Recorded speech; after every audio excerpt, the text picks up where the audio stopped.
Welcome to Recreational Knitting. My name is Karen. I talk to you about my knitting, what I plan to knit, what I want to knit, what I'm not knitting, all the things.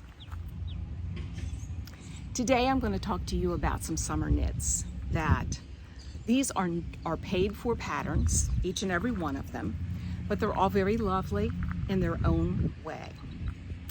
And if my new editing stuff works, I'll be putting pictures right after I talk about them. The first one I want to talk about is called Rift. It's an older pattern. It's been around for 3 or 4 years, by Jacqueline Sislyak. She's a plus size woman who designs for plus size people, but also includes those who are their BMI or less than mine. So she has the Rift pattern, which hopefully will show up here. And it is on sale for $8, United States dollars. Very size inclusive, as you can tell by the number of yards, 600 to 1,000 yards. And it's written for sport weight. So, like me, I love sport weight. Hard to find, but it is size inclusive. What I like about this is that you don't need to have it as a crop, but that you can make it for, a longer length, and obviously you would need more yarn. But I think it's quite nice, and it's one that I'm considering. Now, at the end of this podcast, I'm going to ask you to vote. Which one do you want? Me to knit. If you want me to knit one for color work, I'm good with that. If you want me to knit one for lace, I'm good with that. I'm really not.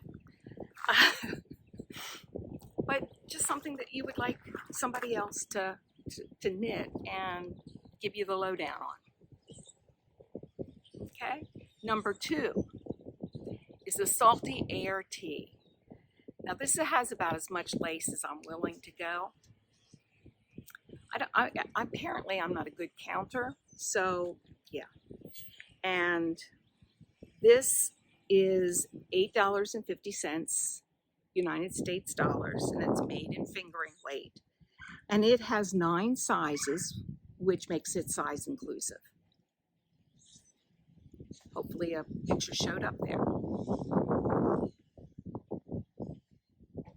This is one that I am interested in doing because it looks like something that, you could wear out to dinner with a pair of slacks. That it's not so sporty. That it wouldn't hold you back from having to wear it with a certain pair of pants or a certain dress. I think you could throw this on and be as comfy with jeans as high-waisted pants and low-waisted pants if you're into that. The next one is the Friday tee. I'm sure a lot of you have seen this for many years. I think it's about 3 or 4 years old. It might even be older than that. Again, by Petite Knit. This is fairly size inclusive for her. She's a peanut, and she wears extra small. Well, we don't. But she does run this one up to 5XL. Now, this is a Petite knit pattern, and I wear this, and it's got like 10 inches of ease. So I could probably get by with the 2XL easily. But I prefer, especially in the summer, you just want to go like this and air the pits out. Yeah. So I go for bigger. So this is 45 DKK kroners, Danish kroners. I think it comes out to 6 something in US dollars, and it is knit in fingering as well, and it's a broken rib stitch. I know that Aquila on the Lefty Knitter podcast has made one, and she really liked hers. It does use 1.5 to 2.5 millimeter needles. That's tiny. So if you're looking for a long-term project, that might be it. Number 4 on my list is a Caitlin Hunter knit Novelli. Hopefully that comes up here. It's $9 US dollars. Fingering, and it has a little bit of color work. Comes in 12 sizes. And I like the boat neck. A lot of people don't like boat net, and that's fine, but a lot of people do. This one is knit from the bottom up. If you're not a bottom up sweater knitter, this probably is not going to be for you.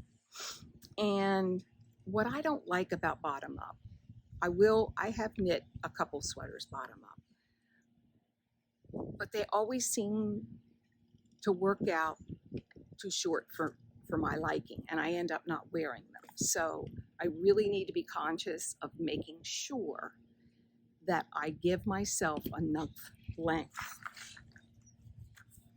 So I like that one a lot. The next one, I know you've all seen this one, Summer Sorrel by Wool and Pine. It's $9.50 US. It's made in fingering weight, and it uses a US 5 or a 3.75 millimeter. Now we're talking, okay?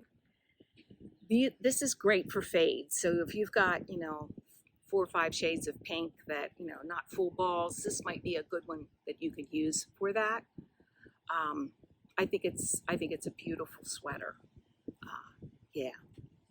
I would never be using anything fuzzy living in Florida, but those of you that live in a little less humid climes, certainly pull out your mohair for this.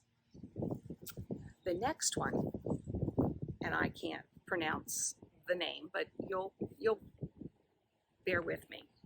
It's called Summer by Anker. I don't know if she's Danish, German, Belgium, Finnish, don't know. But this is a summer sweater that comes in 8 sizes, and it has a saddle shoulder. I've never tried a saddle shoulder, so this is one that I'm interested in trying. New skills, folks. It's always fun. This is DK weight yarn.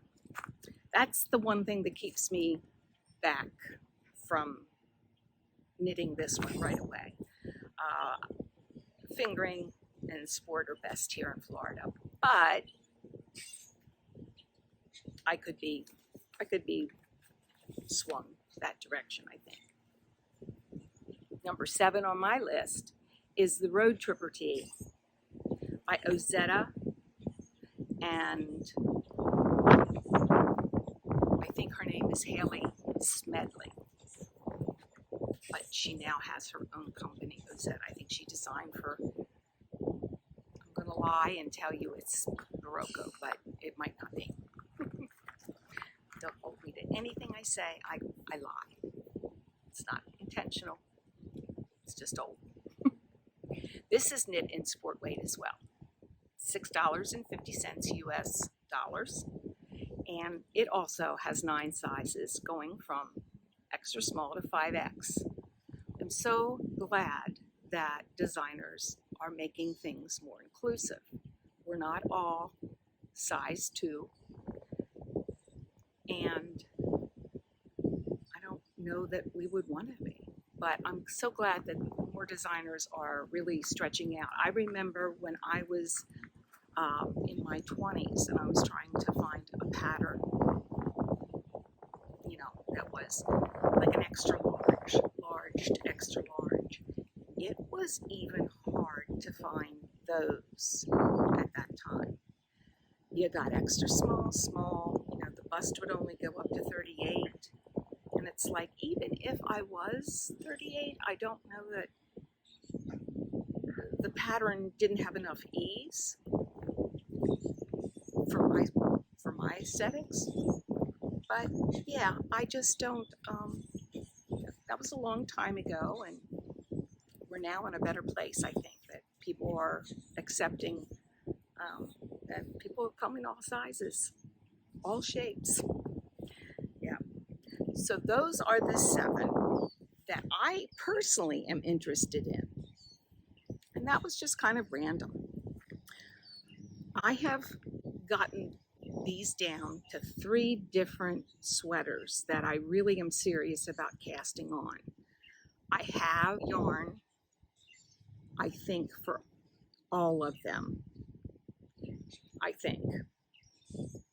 But it's Rift, Novelli, and the Salty Air Tea. I want you to put down what you would like to see me knit. I'm really interested in each and every one. The Rift, I would not make it a crop. It's going to be a longer sweater for me. Color work will be more difficult for me.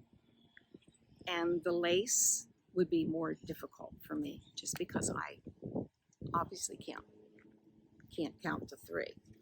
So, that being said, write what you'd like me to, and I will cast it on, just like I did the green socks.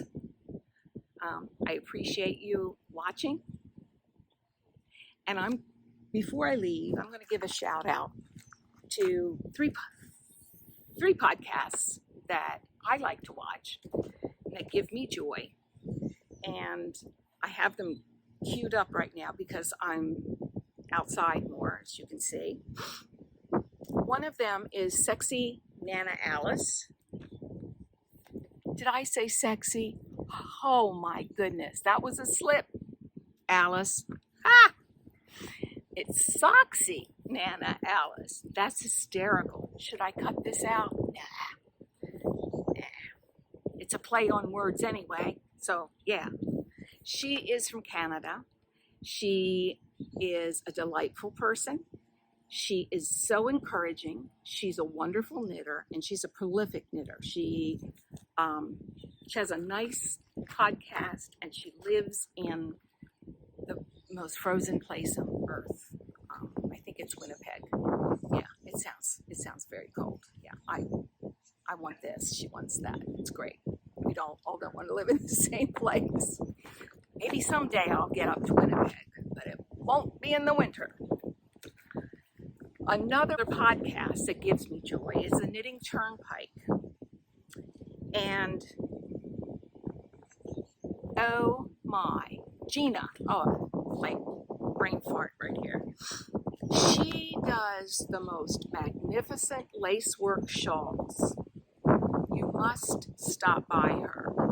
Her last name is Pike, and so therefore the Knitting Turnpike. She does a nice job of presenting new yarn. She gives away a lot of yarns, and she's from Texas, and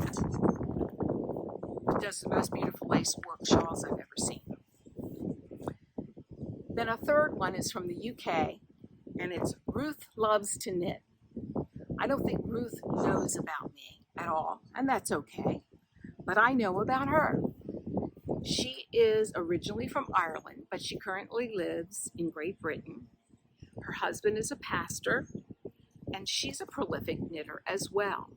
She has much of the same aesthetics as I do as far as what she knits, and she's a beautiful knitter and a beautiful person.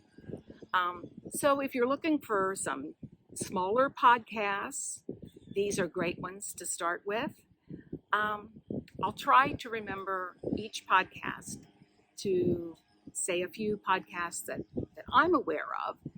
And if you have a podcast, please put it down below, and I'll give you a shout out next podcast.